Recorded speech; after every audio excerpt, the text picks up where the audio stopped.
They were not here last week. I think I was. Didn't I surprise you? Yeah, she was here, he was not. Were you here last week? Yes.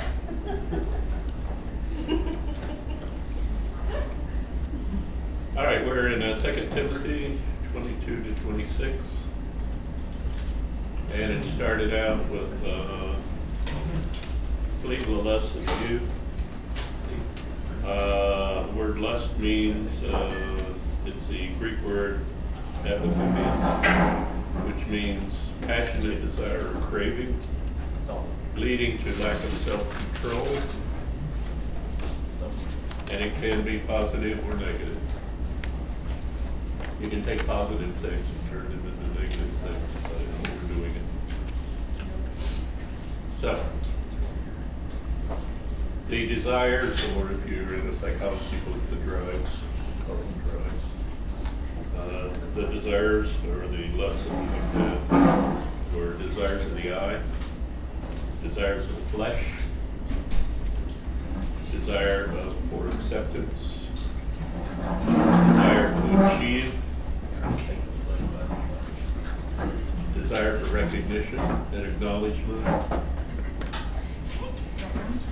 desire, tendency to act quickly and impulsively.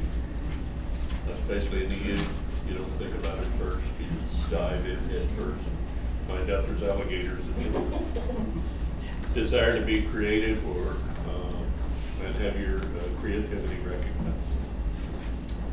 All right, that brings us up to second part of this. How do we beat them? How do we beat our youthful lusts or our youthful desires? And it's found in verse 22. I'll read it to you. Flee the evil desires of the youth and pursue righteousness, faith, love, patience, along with those who call on the Lord out of a pure heart.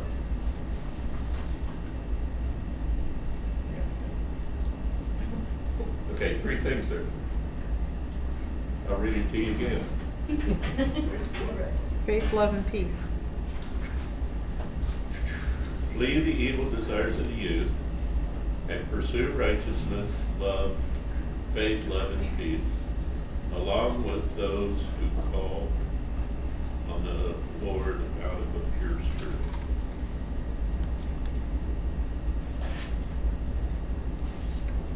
Pursue righteousness. Pursue righteousness. Okay, those 3 are kind of a group. We'll Faith, call love. them one. Righteousness, faith, love, and peace. All right. What's the second thing we find there? How do we defeat the desires or the lusts of the youth? By not Call- showing our elbows. Oh, By not showing our elbows. By not showing our elbows. Not showing your elbow. You guys didn't, that was a big thing back when I was young. You didn't show your elbows, man. Or your ankles if you're a monster. That's right. Okay, well, we're not into legalism this morning. What's the verse say? What's the second thing? call on the Lord. I'm sorry? Call on the Lord. That's number 3. Call on the Lord. What's number 2? I know. I'm not even sure where I'm at. Along with those, you need fellowship to be it. That's kind of buried in there, wasn't it? It's kind of subtle. But you have to pursue the right things. You have to have fellowship with those that are after the same goals that you are. And last but not least, you call upon the Lord. It has to be from Him. The power comes from Him through the Holy Spirit.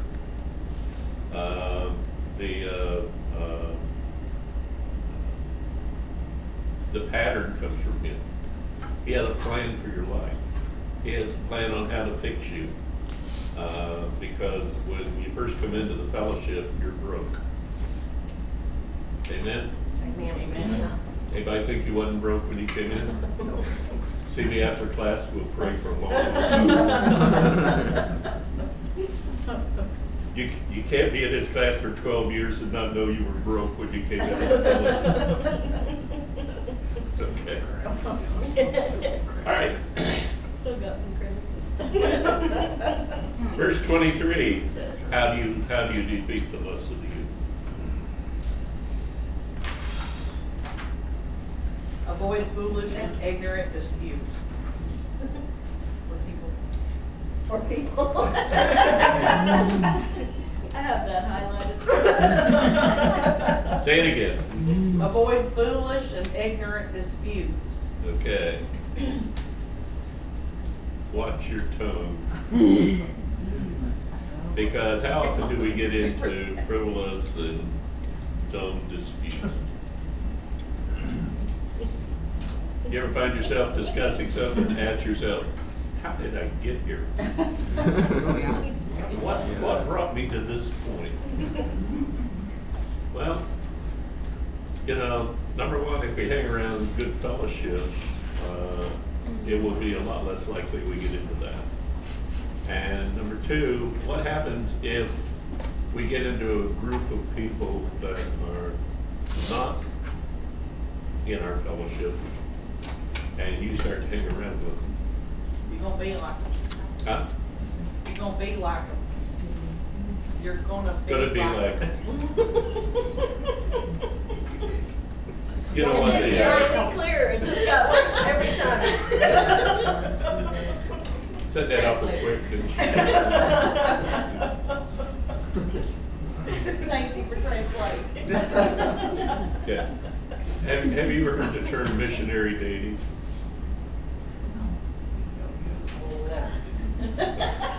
How many's heard that term? How many haven't heard that term? How many have heard it and don't want to admit it?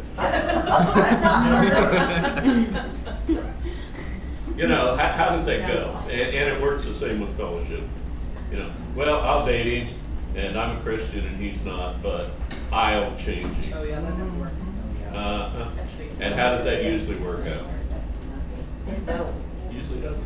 If he doesn't care anything about the Lord, or about going to church with you, or about you morally, before he marries you, you think he's gonna care anything after he marries you? No. No, it never works. Missionary dating says, I will change you. And the only person that can change you is the Lord.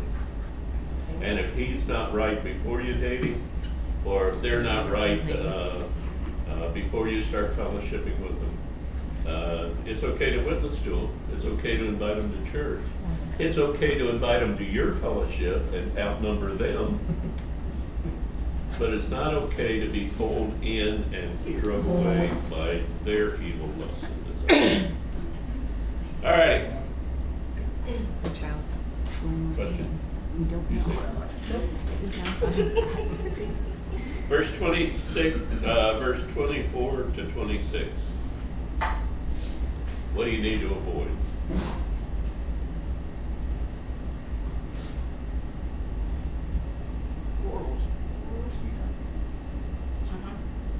Quarrels.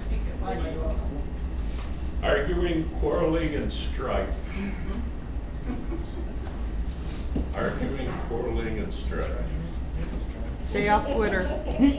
Do you have any friends that generally lead you into arguing, quarreling, and strife? Children? Children? Yeah. Straighten up, kids. You heard it here. Why do we hang around people like that? Sometimes we have to, sometimes we have to work. Okay.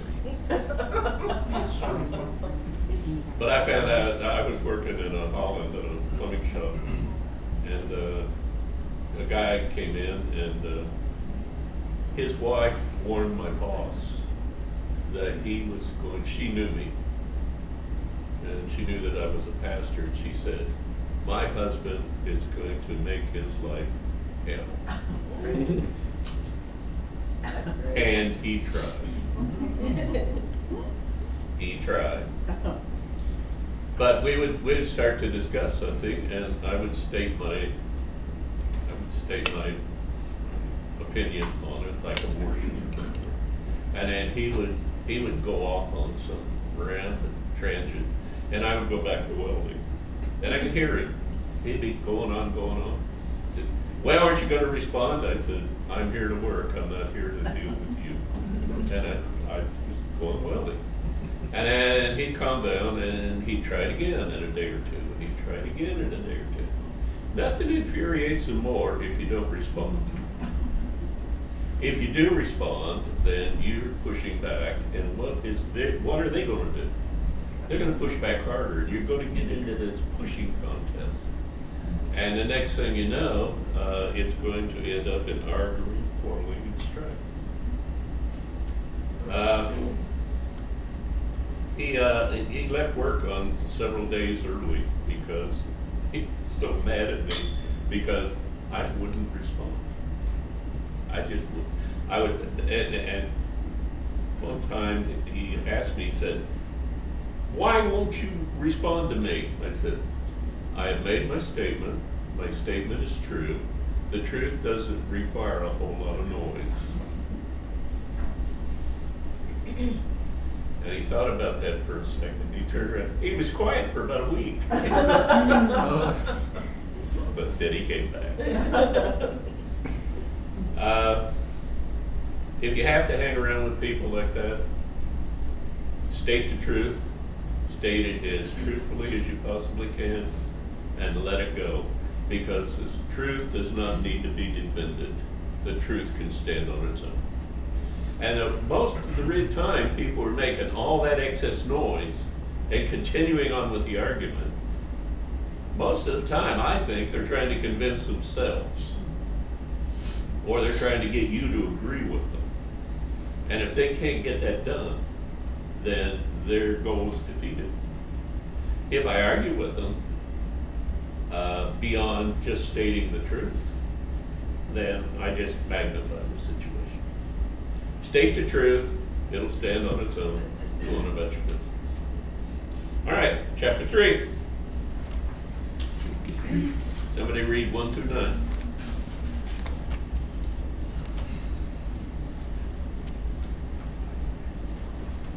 But mark this, there will be terrible times in the last days. People will be lovers of themselves, lovers of money, boastful, proud, abusive, disobedient to their parents, ungrateful, unholy, without love, unforgiving, slanderous, without self-control, brutal, not lovers of the good, treacherous, rash, conceited, lovers of pleasure rather than lovers of God, having a form of godliness but denying its power, have nothing to do with such people. They are the kind who weren't... Thank you. Okay. Stop right there. No, I'm sorry, through 9. That's okay, I can stop right there, that's a good Go ahead. They're the kind who worm their way into homes and gain control over gullible women who are loaded down with sins and are swayed by all kinds of evil desires, always learning but never able to come to a knowledge of the truth.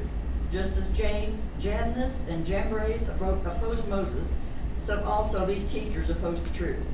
They are men of depraved minds who are far, as the faith is concerned, are rejected. Okay. Amen. Wow, that's a verse. That's a good one. A bunch of verses. Now that first verse, or 1 through 4, talking about the final days of human history on this earth before the Lord returns. And it's also talking about the days that bring on the last 7 days of dispensation or the Great Tribulation. Okay. Now, it's found in every gospel. Matthew 24 and 25 talks about the same thing. At the end of every gospel, you have a shorter scenario of what Jesus said in his final days with the disciples, but it's in every gospel. It's in every epistle except for 1 or 2. Hebrews being one, And I think there's another one, and don't hold it to me right now, but all the rest of them have this kind of, James. Maybe not. Let me check. You don't want to be wrong. I don't want to make my 6 mistake. So maybe James, but there's one or two of the epistles that don't have a similar statement. So what's it tell you about this statement? It is not something to be taken lightly. It is not something that is trivial or doesn't have doesn't need your immediate attention. We need to be looking for this. We need to be ready for it. Now, how does the world compare today? Spot on. Oh, yeah. Hey, how many of you doubt that it's ever been worse than this in human history? Maybe one time that I can think of. And that brought on a great flood. And God showed his wrath upon the earth because it got so bad that he couldn't tolerate it anymore. And only 8 people survived it. Somebody said to me one time that, how do you think this is worse than ever when, people aren't as oppressed and enslaved? You are, you just don't know it. Yeah, more psychological. Probably the worst Yeah, kind of yeah, enslavement. it's just because somebody's not beating you, doesn't mean you're not. Doesn't mean you're not a slave, Yeah. true. It's true. You said slave, Ruth. Mhm. That's a great point. Because we did a class about 4 or 5 years ago on free will. And it ended up, we have no free will. We have all been created to serve. And we will either serve God or we will serve the world. But we will serve. We all are enslaved or servants to God, or to our own lusts, or to the ways of the world, or to, let's just summarize it a little more succinctly than that, God or sin.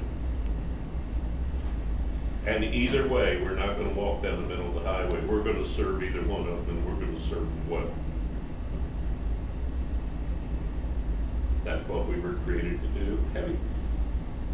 Have you ever heard of the term God gene? Not until last week when you told me. I think it's MCR 12 or something. It's got a code name, and it's a gene within your DNA spiral. And you ought to look it up on the internet, and you ought to read something about it. Just read it from a scientific standpoint. The Iranians, of all people, decided they were going to do research on the gut gene. And so they did some things, and it was kind of what Hitler was doing too. Well, they didn't know about genes and all that back then. He was just kind of fumbling around in the dark trying to figure out a way to control people. But now we know about DNA, and we know about all the genes, and we know which genes to look for if you're prone to diabetes, and which, I mean, we know a whole bunch of stuff about genes, and a lot of it's good stuff. But they have found a gene that if you can deaden that gene, you can deaden a person's desire to be religious. You can take away. It'll be in the next COVID shot. Hmm? It'll be in the next COVID shot. It was probably in the last one, but Or it's in the wax on your apples, or it's in Who knows? anything. Or anything. but the COVID vaccine is not the big issue in the Bible. It's that passport you're going to put on the back of your hand and on your forehead. That's the baby you want to. And it's going to lead to that. It's going to go there. At some point, you have to say no. I'm not going. That's false. You can't do that. But that's another lesson. But this God gene, they found it, and so the Iranians found a way to deaden it. And one woman's statement was, after she got out of Iran, got out of jail, got out of Iran, and got back to a free country, she said, her statement was, "My soul is dead. I can no longer hear my God."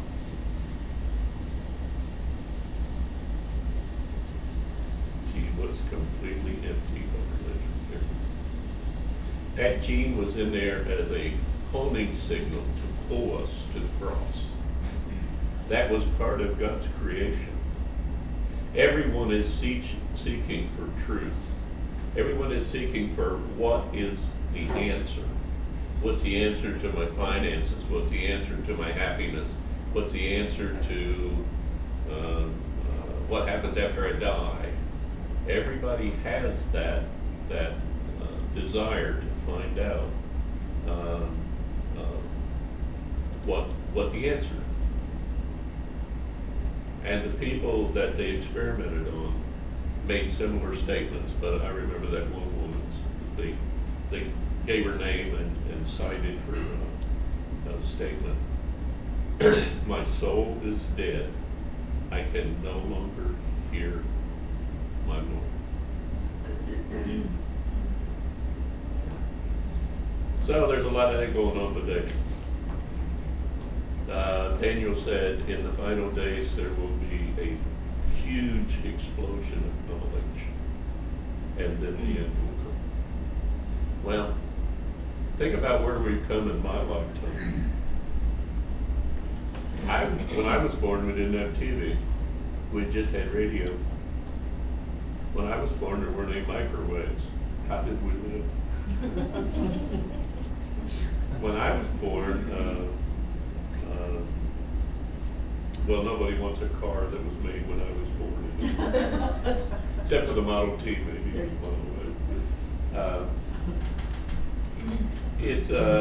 I've been able to see with two perspectives. What it was like before the 60s and what it was like after the 60s. A lot of you don't have that perspective.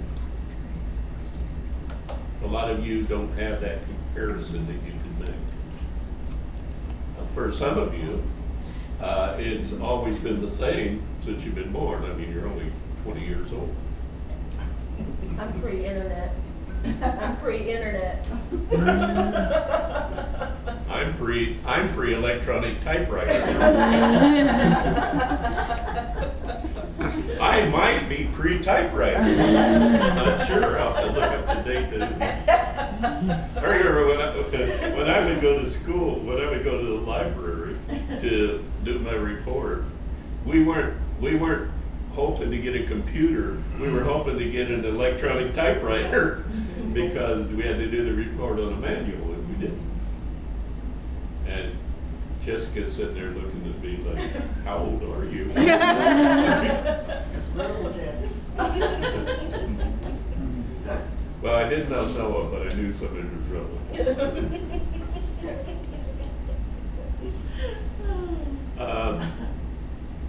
So if you look at that list, let's look at that list, and then we have to go upstairs and we'll finish this next week.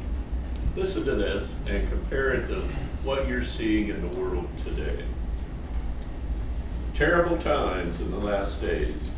People will be lovers of themselves, lovers of money, boastful, proud, abusive, disobedient to their parents, ungrateful, unholy, without love, unforgiving, slanderous, without self-control, brutal. You know how many people are sold into sex trafficking every day in this country? Thousands every day. Not every year. And most of them are 12 years old or under. How more brutal could that be? Not lovers of the good, treacherous, rash, conceited, lovers of pleasure rather than lovers of God.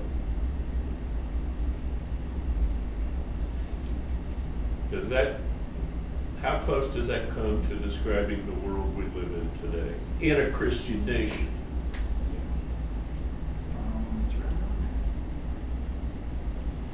You know, Terry and I got to see the good old days when there was some morality left, when you could leave your bicycle in the front yard, when nobody locked their doors. I don't ever remember my house having a key. We never used it. Of course, we never went anywhere. We went shopping for 3 or 4 hours a week, took a shot, got a nice cream cone, and that was a good week. You stayed at home, you fished, you hunted, you played with the neighbors' kids. Nobody shot anybody. In newcomers down the house, nobody ever got raped. And it was just a safe place for a kid to be.